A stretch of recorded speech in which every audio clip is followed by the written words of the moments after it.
साथियों, आज हम जहां बैठे हैं उसमें देखिए लोकमान्य तिलक जी का जो स्टैचू है उस पर लिखा हुआ है Swaraj is my birth right and I shall have it. आज कितने फख्र की बात है कि आज हमारे पास स्वराज है और आज हम सब एक साथ मिलके वार्ता कर रहे हैं कि देश में सोशल गुड जो है वो कैसे होगा और हम लोग कैसे कोलैबोरेट करेंगे। और मैं ये कहना चाहता हूँ कि एक मिथ बना हुआ है कि हम लोग कोलैबोरेट नहीं करते। हम आप एक्चुअली देखा जाए तो हम लोग बहुत कोलैबोरेट करते हैं, क्योंकि अगर हमारी कोलैबोरेशन नहीं होती तो ये देश इतनी तरक्की आज तक शायद नहीं कर पाता। और मैं तो बहुत फॉर्चुनेट हूँ क्योंकि मैंने अपना करियर स्टार्ट किया वेस्ट बंगाल में, तो मैंने सीपीएम की सरकार, बीजेपी की सरकार, कांग्रेस की सरकार और तृणमूल कांग्रेस की सरकार, सब सरकारों को देखा बड़े करीबी रिश्ते से, क्योंकि हमारा साथ जो है वो चोली दामन का साथ तो है ही है, तो हम तो देखते रहते। और मैं तो इस कंक्लूजन पे पहुंचा हूं कि ऐसा हमारा कॉन्फ्लिक्ट है नहीं। जिस तरीके से कॉन्फ्लिक्ट उजागर किया जाता है,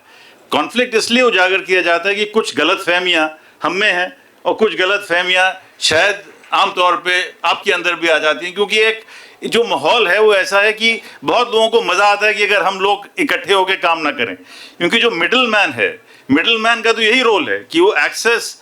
आपके बारे में हमें कुछ बताए, हमें भी चढ़ा देते हैं। जब डीएम होते हैं तो बताते हैं कि आप तो खुदा हैं साहब, आपके ऊपर ना आपके नीचे, तो एक हमें भी एक ऐसा हाइप कर देते हैं और आपको भी कहते हैं सर आपके पास तो 5 लाख 10 लाख वोट हैं और ये क्या है, तो मतलब एक एग्जाम पास करके आया तो क्या है।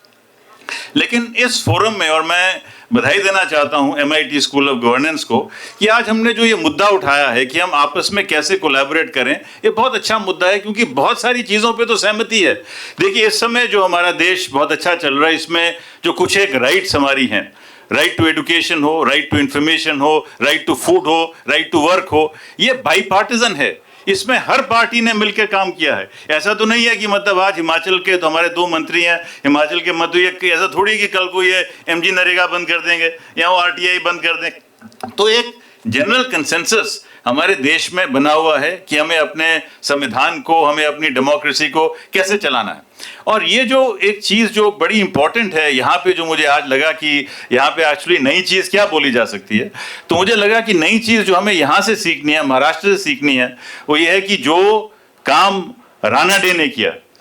गोविंद रानाडे ने जो किया, और उसके बाद में जो लोकमान्य तिलक का भी नाम आता है, गोपाल कृष्ण गोखले, इन्होंने सबसे पहले सर्वेंट्स ऑफ इंडिया सोसाइटी शुरू की थी। थोड़ा मैं इतिहास में आपको ले जाता हूँ। तो सर्वेंट्स ऑफ इंडिया सोसाइटी जो थी, उसका काम ही ये था कि वो पॉलिटिकल वर्कर्स को प्रोड्यूस करे, ऐसे वर्कर्स को प्रोड्यूस करे जो जब तर्क करें, जब बात करें तो ऐसी बात करें कि वो तर्कहीन ना हो। That is, if we can go in for an empirical analysis, if whatever we say is backed by certain data, if whatever we say is backed by certain empirical evidence, then it is very difficult to counteract. As officers, if we present you certain data and say that, look, this is the implication of what the long-term future is going to be, I'm sure we'll be able to get into a dialogue. उसके बाद उनसे inspiration लेके लाला लाजपत राय जी ने पंजाब में servants of people society शुरू की। आज बड़ा अच्छा लगा कि यहाँ पे प्रधानमंत्रियों के बीच में लाल बहादुर शास्त्री जी की छवि लगी हुई थी। लाल बहादुर शास्त्री जी ने अपना करियर जो था वो सर्वेंट्स ऑफ पीपल सोसाइटी में 80 रुपए की नौकरी से उन्होंने शुरू किया था। तो बात यह है कि हमारे स्वाधीनता संग्राम में जो पॉलिटिकल लीडरशिप थी, उसका एक बड़ा क्लियर मैंडेट था कि हम सब पहले शिक्षा ग्रहण करेंगे, हम सब जानेंगे कि देश को आगे कैसे बढ़ाना है।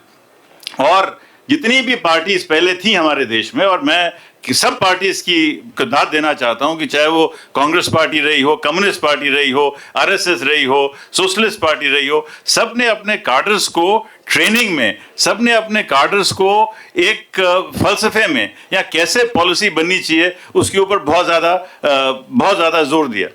आज के युग में कभी कभी लगता है कि पॉलिटिकल पार्टीज और इवेंट मैनेजर्स में ज़्यादा फर्क नहीं रहा, और ये एक खेद की बात है कि अब जो पूरे का पूरा जो पॉलिटिकल डिस्कोर्स है कभी कभी हमारा हो जाता है वो इमीडिएट के ऊपर हो जाता है, लेकिन लॉन्ग टर्म पे नहीं होता। और इसी ये बात पे जो आज पहले भी कहा गया कि जो हमारी पोजीशनिंग है वो ऐसी है कि लेजिस्लेटर्स जो उनका 5 साल का टेन्योर है, हमारा थोड़ा लंबा टेन्योर है, तो इसलिए थोड़ा सा आगे देखने की जो एस्पेक्ट होता है वो हम दोनों के अंदर रहता है। बहुत कुछ ना बोलते हुए, और क्योंकि इससे पहले कि चेयरमैन साहब घंटी बजाएं, खुद ही हमें अपनी घंटी मतलब रोक लेनी चाहिए, इसलिए मैं इसी बात से ये कहना चाहता हूं कि देखिए जो भी देश तरक्की करते हैं वो तभी तरक्की करते हैं जब बाई पार्टिजन कंसेंसस हो, जब हम मिल बैठ के बात कर सकें। और एक बड़ी अच्छी चीज जो है, अभी जो रिसेंटली जो 3-4 जो हुए हैं, जो अनाउंसमेंट्स हुए हैं, चाहे वो 370 पे हो, उससे पहले तेलंगाना बना, उससे पहले झारखंड, छत्तीसगढ़ और